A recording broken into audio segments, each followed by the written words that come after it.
उत्तर प्रदेश डाक घर में भर्ती बिना परीक्षा 10वीं पास के लिए 4000 भर्तियों का बहुत बड़ा तोहफा है ये उत्तर प्रदेश सरकार की ओर से, जो कि यूपी पोस्टल सर्कल में ये वैकेंसी हैं। इसका आवेदन तिथि सरकार ने बढ़ा दी गई है। इसका पूरा विवरण मैं आपको एक बार फिर बताऊंगा।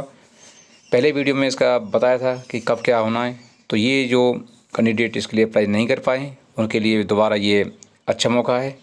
इससे पूर्व यदि आप लोगों ने इस चैनल को सब्सक्राइब नहीं किया है तो सब्सक्राइब कर लें और बेल आइकॉन यानी इसका नोटिफिकेशन को बेल को जरूर दबाएं।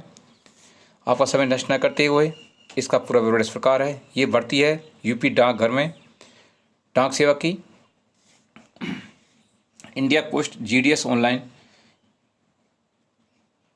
उत्तर प्रदेश सरकार ने पोस्टल सर्किल में ग्रामीण डाक सेवक के पद पर निकाली गई भर्तियों के लिए आवेदन की अंतिम तिथि बढ़ा दी गई है। अब ये तिथि 7 मई 2020 तक आप आवेदन कर सकते हैं। जो उम्मीदवार इसके लिए आवेदन नहीं कर पाया था कोरोना महामारी की वजह से, वो इसके लिए आवेदन कर सकता है। पहले आवेदन करने की अंतिम तारीख 22 अप्रैल थी। इसीलिए जो इच्छुक उम्मीदवार हैं और इसके अंदर नौकरी करना चाहते हैं और 10वीं पास हैं, वो इन वैकेंसियों के लिए आप आवेदन कर सकते हैं।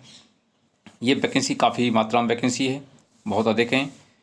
तो मुझे उम्मीद है कि आप इसके लिए ज़रूर अप्लाई करेंगे। जो कैंडिडेट ने एप्लीकेशन नहीं दिया अभी तक, वो एक बार इसको नोटिफिकेशन पढ़ते हुए, यदि आप इसमें सर्विस करने के इच्छुक हैं, आप चाहते हैं कि पोस्टल सर्किल में नौकरी करके मैं अपना भविष्य उज्जवल कर सकता हूं, तो इसके लिए ज़रूर आप अप्लाई करें। ये जो इसका विवरण इस प्रकार है। कुल वैकेंसी थी ये 3951, जिनमें से 18-14 पद अनारक्षित हैं। EWS के 314 पद, OBC के 1000, PWD A के 29 और PWB के 24, PWD C के 9, SC वर्ग के 750 और ST वर्ग के 11 पद आरक्षित हैं। इसके साथ ही आयु की बात करते हैं तो आयु इसकी न्यूनतम आयु 18 वर्ष और अधिकतम आयु 40 वर्ष रखी गई है।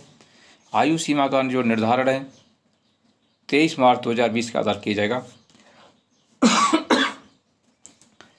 अधिकतम आयु सीमा में अनुसूचित जाति को 5 वर्ष, OBC को 3 वर्ष और दिव्यांगों को 10 साल की छूट प्रदान की जाएगी। अभी बात करते हैं आपकी सिविल एजुकेशन यानी शैक्षिक योग्यता की। तो आपको मान्यता प्राप्त स्कूल शिक्षा बोर्ड से 10वीं कक्षा में उत्तीर्ण हो। जिन अभ्यर्थियों ने पहले प्रयास में 10वीं कक्षा की परीक्षा उत्तीर्ण की हो, उन्हें वरीयता दी जाएगी। इसके साथ ही टेक्निकल योग्यता, मान्यता प्राप्त स्कूल शिक्षा बोर्ड से स्थान से 60 दिनों का बेसिक कंप्यूटर ट्रेनिंग सर्टिफिकेट प्राप्त हो।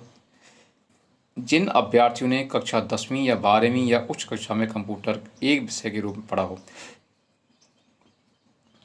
उन्हें कंप्यूटर की बेसिक जानकारी के सर्टिफिकेट से छूट प्राप्त होगी। वेतनमान की बात करते हैं तो वेतनमान GDS BPM के लिए 12,000 रुपये से 14,500 रुपया, GDS ABPM के लिए 10,000 से लेकर के 12,000 रुपया। आपका चयन उम्मीदवार को के ऑनलाइन जमा आवेदनों के आधार पर मेरिट सूची के आधार पर तैयार किया जाएगा। उच्च शैक्षिक योग्यता रखने वाले उम्मीदवारों को किसी प्रकार की प्राथमिकता नहीं मिलेगी। अंतिम चयन 10वीं कक्षा में प्राप्त अंकों के आधार पर होगा। यदि आवेदक ने प्राथमिकता के तौर पर 5 पदों का चुनाव किया है और मेरिट के आधार पर उसका एक से अधिक पदों के लिए चयन हो जाता है, तो उसे एक ही पद के लिए चयनित माना जाएगा। अभी पद पाने के लिए जरूरी बात क्या है, क्या क्या शर्तें हैं आपकी? निवास पदों के लिए अंतिम रूप से चयनित होने वाले अभ्यर्थियों के लिए जरूरी होगा कि वो चयन के 1 माह के अंदर संबंधित ब्रांच पोस्ट ऑफिस वाले गांव में रहने का प्रमाण प्रस्तुत करें। आय का स्रोत, पदों के लिए चयनित उम्मीदवारों को यह प्रमाण देना होगा कि उनके पास आय का एक और स्रोत है, यानी वह अपनी आजीविका के लिए सिर्फ डाक विभाग से मिलने वाले वेतन पर निर्भर नहीं है। यह प्रमाण चयन के 30 दिनों के भीतर देना होगा। ब्रांच पोस्ट के लिए स्थान का चयन, GDS BPM पद के लिए चुने हुए उम्मीदवार को ब्रांच पोस्ट ऑफिस के लिए निर्धारित गाँव में पोस्ट ऑफिस के संचालन के लिए स्थान की उपलब्धता सुनिश्चित करनी होगी। यह कार्य चयन के 30 दिनों के भीतर होगा। अभी जमानत राशि के तौर पर उम्मीदवार को 25,000 रुपये जमानत राशि देनी होगी। तो अन्य पदों के लिए उम्मीदवारों को 1,000 रुपये इस मद में देना होगा कि इस राशि को फिडेलिटी गारंटी बॉन्ड या नेशनल सेविंग सर्टिफिकेट के तौर पर जमा करना होगा। अभी आवेदन शुल्क की बात करते हैं तो अनारक्षित और ओबीसी वर्ग को 100 रुपये आवेदन शुल्क देना होगा, जबकि SC ST दिव्यांग महिलाओं इनको कोई शुल्क देने की जरूरत नहीं है। आवेदन प्रक्रिया आप इसके ऑफिशियल वेबसाइट पर जाकर के आप इसको भर सकते हैं। ये आपको ऑनलाइन भरना होगा और ऑनलाइन ही आपको उसका जो फीस है वो जमा करनी होगी। अभी दस्तावेज क्या चाहिए, 10वीं कक्षा की मार्कशीट चाहिए आपको, जाति प्रमाण पत्र, स्कैन किया हुआ पासपोर्ट साइज फ़ोटो, अभ्यर्थी के स्कैन किए हुए हस्ताक्षर। ये हैं इसका पूरा विवरण। अभी तक आप लोगों ने इस चैनल को सब्सक्राइब नहीं किया तो सब्सक्राइब कर लें।